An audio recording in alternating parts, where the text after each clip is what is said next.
House impeachment managers laid out the heart of their abuse of power case against President Trump on Thursday, charging that his efforts to pressure Ukraine into political investigations were precisely what the nation's founders wanted to guard against when they empowered Congress to remove a president from office. The Democrats also detailed their defense of former Vice President Joe Biden's actions regarding Ukraine in anticipation that it will be a major portion of the White House's defense later this week, saying Biden's actions were in line with official U.S. policy at the time and not done to benefit an energy company connected to his son.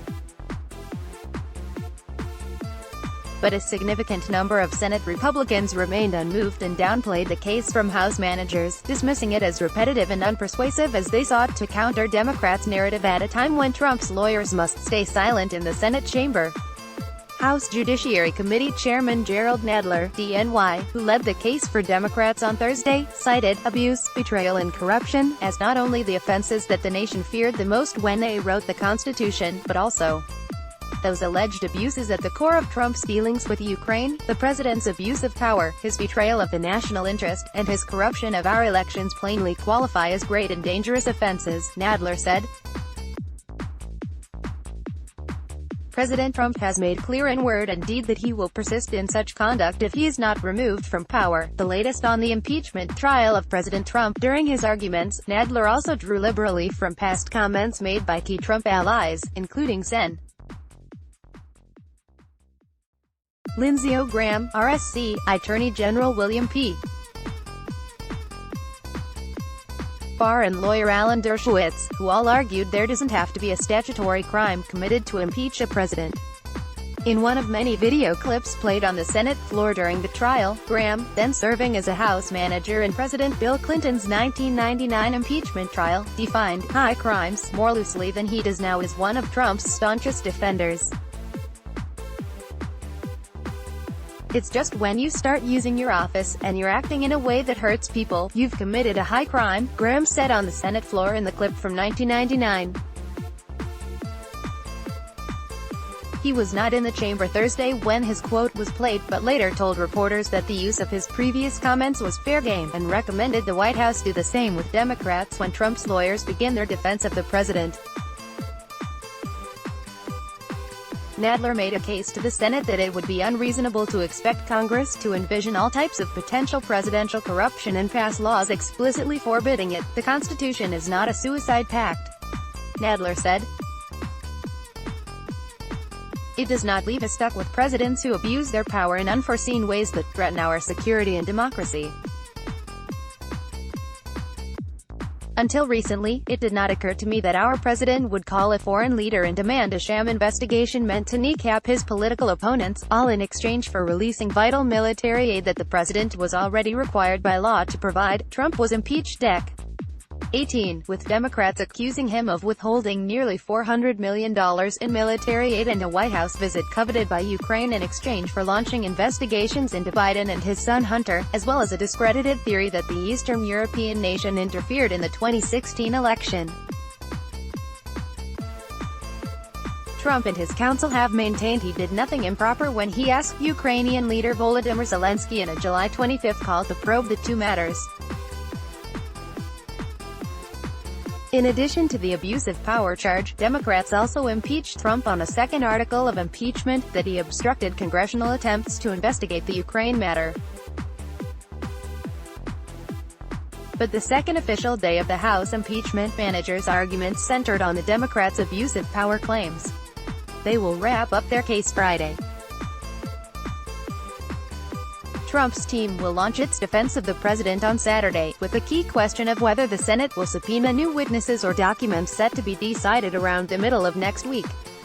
The Senate may only come in for a few hours Saturday morning rather than spending a full day on the trial, in part because Trump did not want much of his defense to be aired on Saturday, when the public may be focused on weekend plans rather than the news, according to a GOP official who, like others, spoke on the condition of anonymity to discuss the private conversations. Outside the Senate chamber on Thursday, GOP senators and the president's legal team fanned out across the airwaves to push back against the Democrats' case. Echoing a comment from several Senate Republicans, Trump attorney Jay Sekulow said, "We're hearing the same things over and over from the House Democrats." While, even if some Republicans didn't outright reject the Democrats' case that there did not need to be an underlying crime for a president to be impeached, most continued to dismiss the overall argument made by the impeachment managers. "I don't think that anything they've actually alleged, any of the abuses, they have actual evidence for," Sen. Josh Hawley, RMO, said during a break in the trial. White House officials said Thursday that West Wing aides and Trump's lawyers will continue to be a frequent presence at the Capitol in the coming days as the president's team works to defend him. "Aggressive public relations and press availabilities are a key part of that strategy," one Republican strategist familiar with the planning said.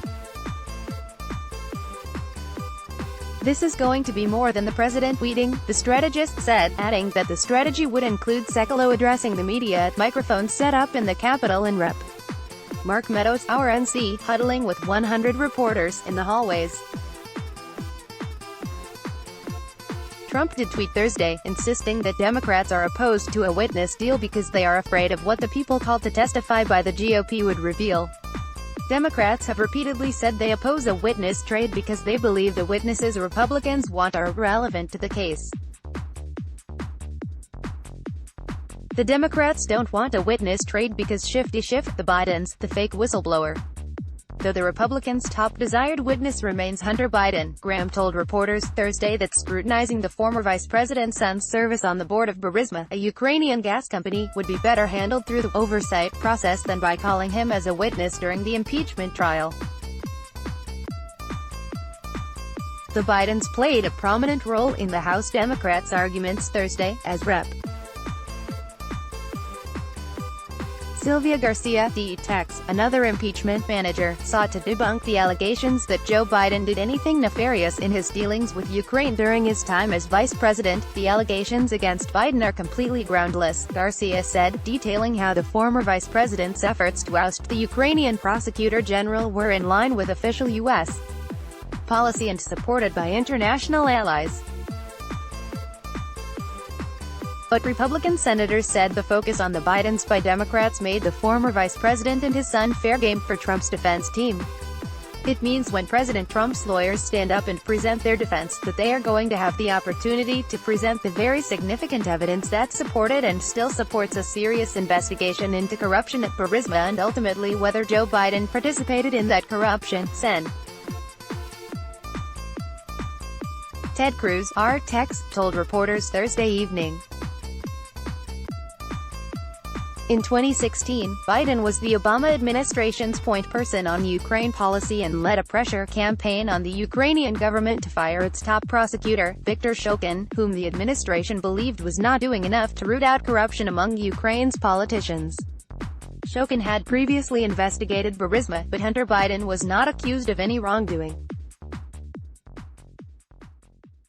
Garcia noted that Trump and Republicans didn't focus on Biden's actions toward Ukraine until 2019, when Biden became the frontrunner for the Democratic nomination and polls showed that he had the largest head-to-head lead against President Trump. That became a problem. She also referenced a letter from Sens. Ron Johnson, R. Weiss, Rob Portman, R. Ohio, Jeanne Shaheen, DNH, and other senators in the Ukraine caucus to argue that Biden's desire to see Shokin removed reflected official U.S. policy and was not a sign of personal corruption. As Garcia spoke, visibly upset and red-faced, Johnson rose from his seat, approached Portman and whispered in his ear. Portman reacted impassively, but his comments did not appear to calm Johnson, who departed the floor for the Republican cloakroom moments later. Johnson, a fierce ally of Trump, said in October that he did not recall signing the letter. House Intelligence Committee Chairman Adam B. Schiff, D. Califf, the lead impeachment manager, addressed the other investigation that Trump wanted Zelensky to launch, saying the president floated a very specific conspiracy theory, that it was Ukraine, not Russia, that hacked the Democratic National Committee and Hillary Clinton's campaign in 2016 despite there being no evidence to support the claim. "This theory was brought to you by the Kremlin," Schiff said. "So we're not talking about generic interference.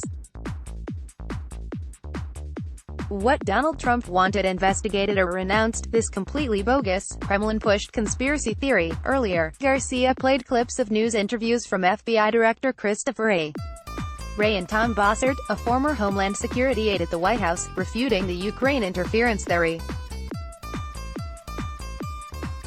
Before the trial officially began Thursday afternoon, dozens of senators from both parties entered a secure facility in the Senate basement to view a classified document provided by Jennifer Williams, a national security advisor to Vice President Pence.